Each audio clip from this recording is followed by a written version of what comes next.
রোজা ইসলামের গুরুত্বপূর্ণ ফরজ বিধান ও ইসলামের পঞ্চস্তম্ভের একটি।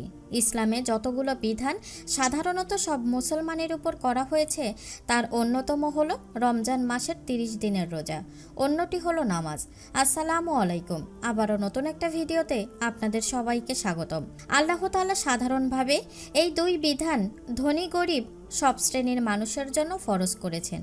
এর বাইরে হজ ও জাকাত সবার জন্য ফরজ নয়, তবে নির্ধারিত সময় এবং নির্ধারিত উপকরণ পাওয়া গেলে তা ফরজ। অর্থাৎ হজ ফরজ হয় জিলহজ মাসে কারো কাছে মক্কায় গিয়ে হজ করে আসা পরিমাণ সম্পদ থাকলে, আর জাকাত ফরজ হয় ১ বছরের বেশি নেসাব পরিমাণ সম্পদ থাকলে।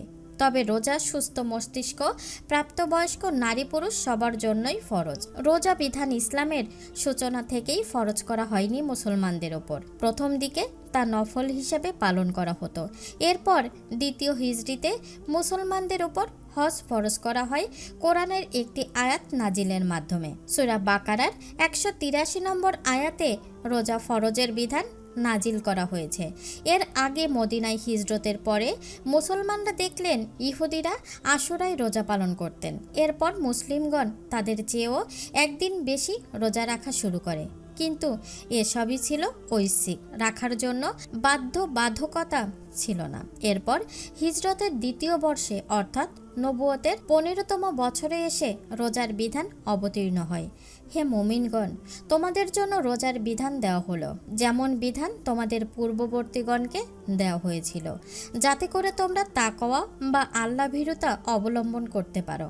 আর যারা রোজা রাখার সামর্থ্য থাকা সত্ত্বেও রোজা রাখতে চায় না, তারা এর পরিবর্তে একজন মিসকিনকে খাদ্য দান করবে।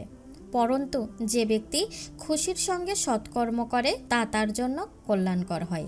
আর যদি তোমরা রোজা রাখো তাহলে তা তোমাদের জন্য বিশেষ কল্যাণের, যদি তোমরা উপলব্ধি করতে পারো। রমজান মাস, এ মাস পেলেই মুমিন মুসলমানের জন্য রোজা রাখা আল্লাহর নির্ধারিত বিধান।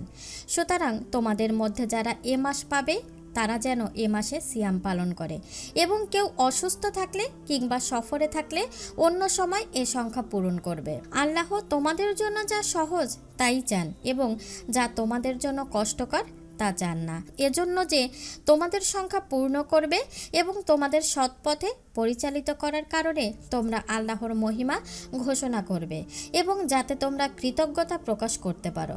সূরা বাকারা আয়াত ১৮৩ থেকে ১৮৫। আল্লাহ তাআলা সূরা বাকারার ১৮৭ নম্বর আয়াতে বলেছেন, রমজানের রাতে তোমাদের জন্য তোমাদের স্ত্রীদের বৈধ করা হয়েছে, তারা তোমাদের জন্য এবং তোমরাও তাদের জন্য পরিচ্ছদ। আল্লাহ জানেন তোমরা তোমাদের নিজেদের সঙ্গে খিয়ানত করেছিলে, অতঃপর তিনি তোমাদের তওবা কবুল করেছেন এবং তোমাদের মাফ করেছেন। সুতরাং এখন তোমরা তাদের সঙ্গে সঙ্গত হও এবং আল্লাহ তোমাদের জন্য যা নির্ধারিত করে রেখেছেন তা অন্বেষণ করো। আর তোমরা আহার করো ও পান করো যতক্ষণ তোমাদের জন্য কালো রেখা থেকে ফজরের সাদা রেখা স্পষ্ট হয়ে যায়। অতঃপর রাত পর্যন্ত সিয়াম পূর্ণ করো। আর তোমরা মসজিদে ইতিকাফ অবস্থায় তাদের সঙ্গে সংযত হইও না।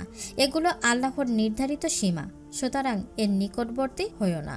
বছর ঘুরে রহমত, মাগফিরাত আর নাজাতের সওগাত নিয়ে আবারও এসেছে পবিত্র মাহে রমজান। শুরু হচ্ছে সংযম সাধনার মাস, খোশামদেদ মাহে রমজান, আল্লাহ তাআলার অধিক থেকে অধিকতর নৈকট্য লাভের সেরা সময়। হে রাব্বুল আলামিন, এই রমজানে আমাকে আত্মশুদ্ধি ও তাকওয়া অর্জন করার তৌফিক দিন, আমিন। আজ এ পর্যন্তই। আবারও নতুন একটা ভিডিও দেখার আমন্ত্রণ জানিয়ে আজকের মতো এখানেই শেষ করছি। আল্লাহ হাফেজ।